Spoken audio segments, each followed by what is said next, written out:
Sir நான் என்ன sir தப்பு பண்ணேன்? என்ன ஏன் இப்படி பந்தாடுறீங்க? நல்லது செய்ய வந்ததுக்கு இவ்வளவு தண்டனையா?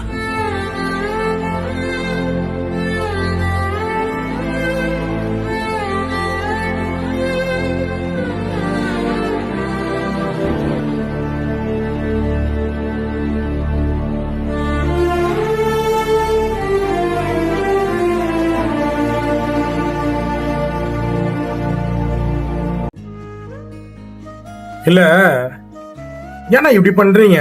எனக்கு சத்தியமா சொல்றேன், ரொம்ப வெறுப்பா இருக்கு எனக்கு. ஓப்பனா சொல்றேன்னு, நேற்று அவ்வளோ ஹாப்பியா நான் வந்து ஒரு ரீல் போட்டேன். அண்ணன் வந்து இன்னைக்கு 11 மணிக்கு வந்து சிஎம் ஆக போறான்னு சொல்லி.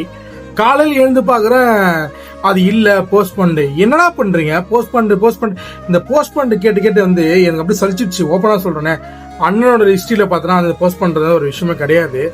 ஆனா அவரை நம்பி அவர் வருவார்னு சொல்லிட்டு அவர் முகத்துல சிரிப்பை பார்க்கணும். இந்த தமிழ்நாட்டுக்கு வந்து ஒரு மாற்றம் வேணும்னு நம்ம இருக்கிற தமிழ்நாடு மக்களுக்கு டோட்டலா சமய மாற்றம்.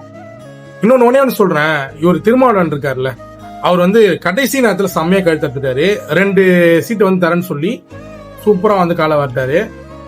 ஆக்சுவலா ஒண்ணு சொல்றேன், அவங்களாம் வந்து அண்ணனோட காலை பிடிச்சி வலிக்கிறேன்னு நினைக்கிறாங்க. ஆனா அவங்களுக்கு தெரியல சிங்கத்தோட வாழை பிடிச்சிருக்குன்னு சொல்லி. ஒரு காட்டுக்கு ஒரு சிங்கம் தான். அந்த மாதிரி நம்ம அண்ணன் மட்டும்தான் சிஎம்.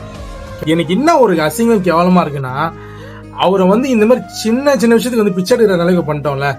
எனக்கு 2 சீட்டுக்கு 2 சீட்டுன்னு சொல்லிட்டு ஒண்ணுமே இல்ல.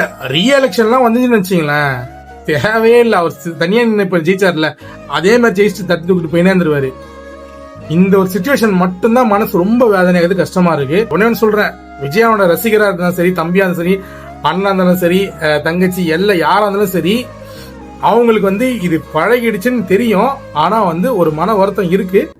இருந்தாலுமே எங்க அண்ணன் தான் சிஎம். அது எப்போ வந்தாலுமே நாங்க வெயிட் பண்றோம், வெறித்தனமா வெயிட் பண்றோம். உங்களால என்ன செய்ய முடியுமோ செய்யுங்க.